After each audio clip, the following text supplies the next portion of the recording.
રોજ અનેક પુલ તૂટી જાય છે, છતાંય તે કોઈને સજા થતી નથી, કોઈ કાર્યવાહી થતી નથી.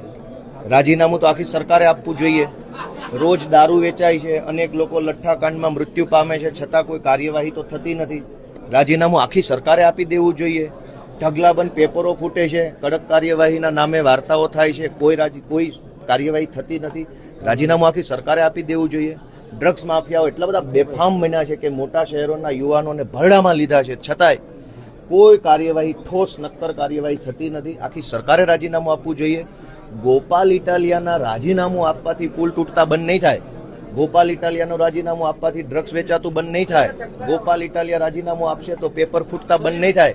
આખી સરકાર રાજીનામું આપશે ત્યારે જ ગુજરાતની જનતાને સોનાનો સૂરજ ઉગશે, ત્યારે જ પેપર ફૂટતા બંધ થશે, બ્રિજ તૂટતા બંધ થશે, નિર્દોષ દીકરીઓને રંજાડતા ગુંડાઓ ત્યારે જ કાબૂમાં આવશે જ્યારે આખી સરકાર રાજીનામું આપશે. તો હું તો વિનંતી કરું છું કે ગુજરાતને સુખી કરવું હોય, ગુજરાતની જનતાને ગુલામીમાંથી મુક્ત કરાવી હોય તો આખી સરકાર રાજીનામું આપે. ગોપાલના રાજીનામાથી શું ફરક પડવાનો?